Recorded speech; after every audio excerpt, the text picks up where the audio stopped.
Welcome to Finance in the Clouds. Modern finance is broken, forcing finance and accounting teams to work like it's 1985, the year Excel was invented. Here, we talk about the struggles finance teams face in fast-growing companies and discuss how they can spend less time catching up and more time in the clouds. I'm your host, Jake Jones, multimedia producer and brand influencer at Zone & Co., and I'm joined this week by Tyler Santos, VP of Engineering, and Joseph Scavotto, Senior Director of Solution Consulting, both at Zone & Co. Guys, thanks for joining us again on the podcast. Thanks for having us. Thanks for having us, Jake.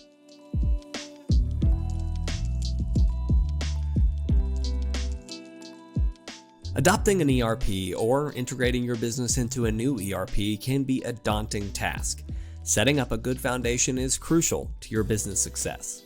Today, we're going to talk about some important things to keep in mind as you lay the groundwork for your ERP implementation.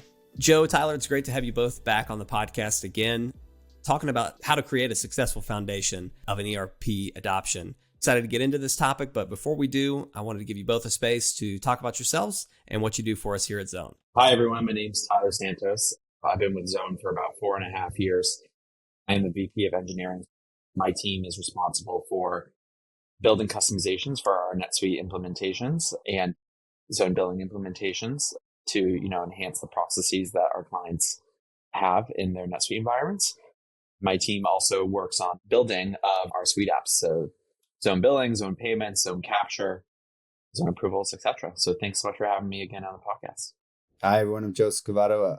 I run the pre-sales solution consulting team here at Zone. So been here for over 3.5 years, really helping companies evaluate their systems and how our products that Tyler and his team are building can really help companies with their day-to-day. I've been using the NetSuite platform now for about 7 years. I did spend a number of years as a solution consultant at NetSuite. In a prior life, I was actually an accountant by trade. Great to be here, everyone, and looking forward to it. Such a wealth of expertise here, and really excited to have you both on the podcast again to talk about how to set up a good foundation for your ERP.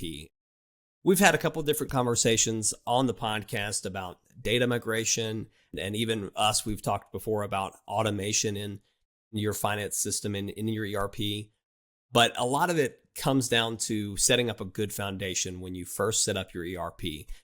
That's what I want to get into. That's what we're going to talk about today. Before we talk about how to create a good foundation, why don't we talk about what a good foundation looks like? So, Tyler, what are some of the tent poles of a good foundation for ERP adoption? Yeah, absolutely. If you're looking to, install a new ERP in your business, I think identifying the problems that you have in your current processes, or even the areas that are working really well, in order to create those buckets of capabilities that you need. And then those will kind of inherently kind of tell yourself, what do we need this system to need to do? So whether that is on the journal entry side, on the billing side, on the accounts payable side, to really break those things up. And then another key component that I think is important is to identify and work with the leadership team to understand what is the strategy of our business moving forward and what are the business capabilities that we're really trying to achieve in the future, so that we can identify buckets and capabilities that you might not even have or be aware of right now, but you want to build for in the future. Whether that is you guys are looking to go public in the next 5 years, or that is a possibility and you guys need a really advanced revenue recognition capability in order to be ASC 606 compliant. All of those are points to outline for you to say, hey, these are the buckets of capability and the foundation that you're in need for a new ERP. I like to really approach it of taking a look at my current structure. I'm using a smaller ERP and I need to migrate upwards, or just, if I'm not even on an ERP, what is my structure today? Your first thought shouldn't be, I want to recreate that structure. I don't want to bring in a chart of account structure that maybe I'm not even using all of the charts of accounts, or maybe it is set up in a way that's not scalable. Maybe there's 10,000 charts of accounts that you just created ad hoc over the years, but you're not really using them. So really taking that step back of understanding, how do I want my ERP to be structurally sound from the beginning, but giving you that ability to have a nimble accounting system to be able to grow with you there. So that kind of gives you the foundation of like how and why to bring in data a certain way, but also taking a look at your processes. if it's order to cash or lead to cash, what is that process today? Is it a streamlined process? Because if it's not, why are we trying to recreate that inside of a new ERP? This gives you an opportunity to create the most efficiencies that you can on day one and not have to retailer or reconfigure something 6 or 10 months down the road because you're like, hey, I wish I would have set it up this way. So really taking that time, understanding your business processes that you have, think about ways that you can streamline approval processes, right? Giving you that kind of that strong foundation, but also being able to grow with that as well. Scalability. That's what it's all about.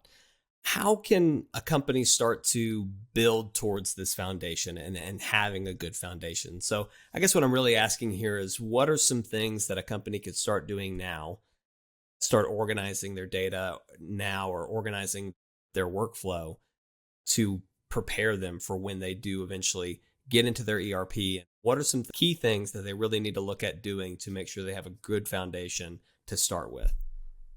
So I think what's really important when you are trying to work to build this new foundation is that you need to identify the processes that you have pain points in, and you want to focus on not recreating those problems. The key there is to take advantage of the opportunity to reinvent those things to solve all the problems as you're working. Another really key recommendation that I have for a lot of individuals that are introducing a new ERP is don't try to boil the ocean either. Try to just make sure that you are making progress to your goals in your processes as you implement them, because it can be a very daunting task, but you want to make sure that you get a functional baseline of all the capabilities that you have, and then you can add to it over time, whether it's customizing the system further or bringing in some add-ons to that ERP in order to enhance your business processes. When you are kind of at the beginning of implementing that ERP, as long as you're aware that those capabilities are possible, you can continue down that road. I really like to talk to clients about the phasing approach, not boiling the ocean. What do we need day one to stand up to get you off of your old system, but knowing that's not the end goal? We know we want to get you to a future-proof automation at really every level, but know that by getting you out of your old system today, your employees get comfortable in the new system. They get to use it faster by going through a phased approach as opposed to turning everything on. It really extends the life of a project. Now you get people in the system faster and they can come up with, hey, we can actually reorganize our order to cash process by leveraging the system. We can use the system and its abilities for approval routing, for example, getting vendor bills in a automated fashion, because we're now leveraging the system. But to do that all from day one and really draws out the process, because the hindering part is you don't know what the final outcome of your order to cash process is because you're using a legacy system, or maybe you're not using systems at all. So now you have that option, go live, and then really build from there. That's great. And I love how you guys are both bringing up this point of really try to focus on your pain points, focus on the one thing, do this in phases. So I'm curious to hear what you'll say about this, guys. What should a company start with? If you had to pick one thing, and I'm sure this will be different from company to company, what are some common things that are good first steps for building that foundation in an ERP adoption? The key thing to an ERP adoption, right, is going to be your users. And those are going to be your business users throughout your company that really need to enjoy using this system and these new processes that inherently are going to create some friction initially. They're going to be used to the old way that things were done. They are not going to be used to this potentially new system. They're going to feel like they're going to have to learn something new, which is just more overhead on their business. So one of the key things that we like to identify is using change management as your process for how to tackle this. So start with a small subset of your employee population to introduce new features that you are needed in your finance processes, and then grow from there. So what we commonly see is usually businesses will get their ERP up and running, and they will initially just use it for journal entries and to create their financial statements and start there, and then work to start adding on more modules, whether it is their order flow, whether it is adding in their payments to vendors and their bills. So that way you can start to add more capabilities to the system and enable them to a larger group of people where you already have individuals that have been onboarded prior that are kind of champions of the system that can coach other people so that there is an organic growth to the system within the company from a people perspective. Because at the end of the day, if the people don't like the system and they don't like the processes that the system is enforcing, you're going to have friction. The system is not going to have been successful as it potentially could have been. Great advice there. And such a great first step. Get your people in. Do that even in phases. That's such an important piece. I like that. Thank you, Tyler. Joe, what you got? Any other advice there? One thing that kind of comes to mind is, as Tyler was explaining, getting the financials, the core components of it. Then as a second step to that, maybe not go and say, hey, I want to go implement order to cash across all of my divisions, all of my subsidiaries. Really take one, get that one up and running. Now it's taking that user adoption that you just had. Now you're getting people more comfortable with the system. I like to really focus on, let's get one of these business units live, have them uncover those kinks that in your process that you can actually refine. So when you have your large, most complex one, you have a great foundation to actually just like, oh, that's easy. We can just enable this and we're good to go. Just gives you that pathway to be able to get the entire business up and running. Great advice all around. Thank you both for sharing. As we wrap up, is there any parting advice that you'd give to someone who's beginning their ERP system? They're right on the edge. They're wanting to make sure they have a good foundation. Any parting advice? My key advice, I would say, is take it in waves and take it slow. It is definitely a daunting task. From my experience working with different clients and from my experience in the past doing net new ERP installs at prior companies, it can just seem like such a large body of work.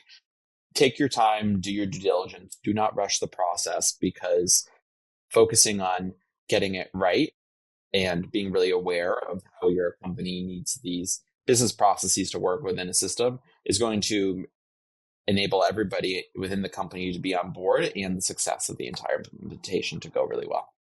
I think that taking the time is so important.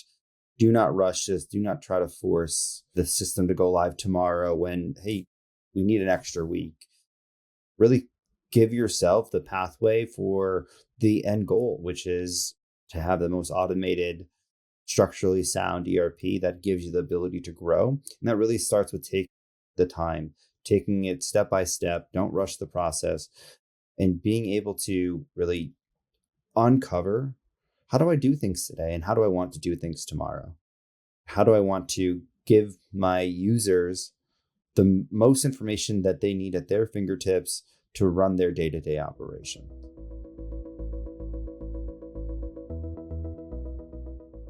Tyler, Joe, thank you so much for sharing your expertise on this topic. Love the conversation of start slow, take it step by step, do things in phases. This whole mindset of progress over perfection, really like that, and think this is a great step.